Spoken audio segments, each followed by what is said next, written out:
COP27, climate costs deal struck but no fossil fuel progress. Like the video and subscribe. We will continue to bring you hot news every day. A historic deal has been struck at the UN's COP27 summit that will see rich nations pay poorer countries for damage and economic losses caused by climate change. It ends almost 30 years of waiting by nations facing huge climate impacts. But developed nations left dissatisfied over progress on cutting fossil fuels. And a clear commitment to phase out all fossil fuels? Not in this text, said the UK's Alex Sharma, who was president of the previous COP summit in Glasgow. This year's talks in Sharm el-Sheikh, Egypt, came close to collapse, and overran by 2 days. Lukewarm applause met the historic moment. The Loss and Damage Fund was agreed in the early hours of Sunday, as a confusing and often chaotic 48 hours left delegates exhausted.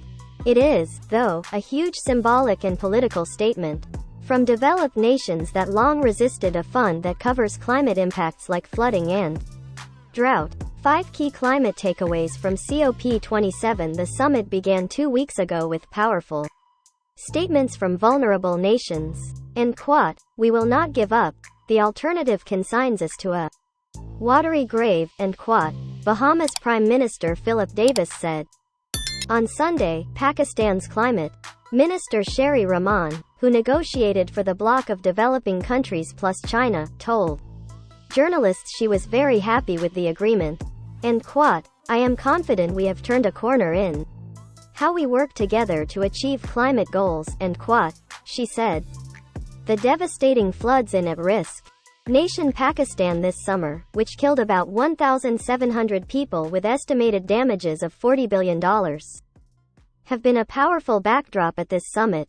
On Sunday, Antigua and Barbuda Environment Minister Molwyn Joseph, and chair of the Alliance of Small Island States, said the deal was a win for the entire world and restored global faith in this critical process dedicated to ensuring no one is left behind. But nations and groups including UK, EU, and New Zealand left Egypt unhappy with compromises on fossil fuels and curbing climate change.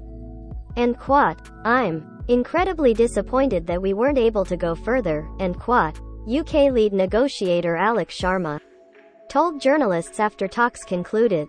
Countries that fought to weaken the ambition to rapidly cut greenhouse gas emissions, gases that warm the planet, need to look at risk nations and in the eye, and he said. UK Prime Minister Rishi Sunak welcomed the progress made at COP27 but said, and more must be done and to tackle climate change. The final overarching deal did not include commitments to and phase down and or reduce use of fossil fuels.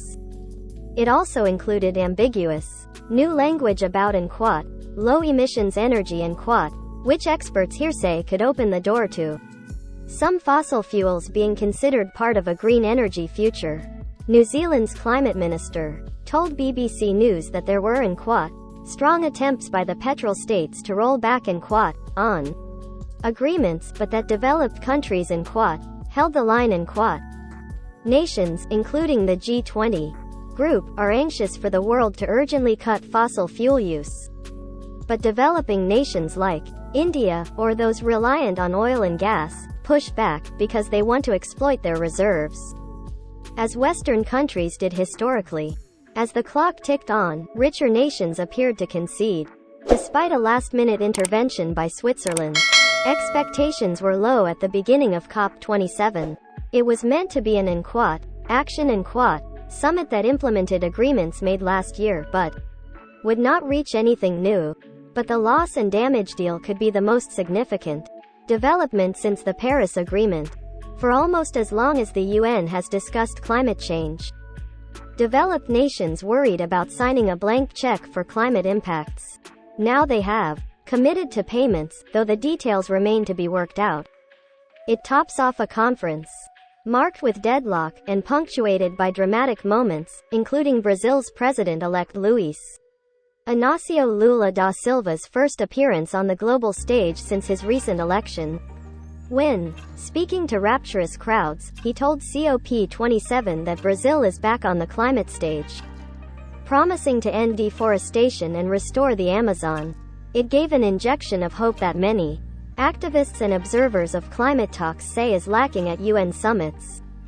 But fossil fuel delegates remained out in force, up 25% on last year, while experts said women participants were too few. And in the large tents where nations, experts and NGOs laid out their stands, the first children and youth pavilion at a COP radiated energy, hope and frustration. Meanwhile, on the sidelines of COP27, a deal that promises to pay $20 billion to Indonesia to transition away from coal was celebrated as one of the concrete success of the summit. We hope the video was useful to you. Like the video and subscribe. We will continue to bring you hot news every day.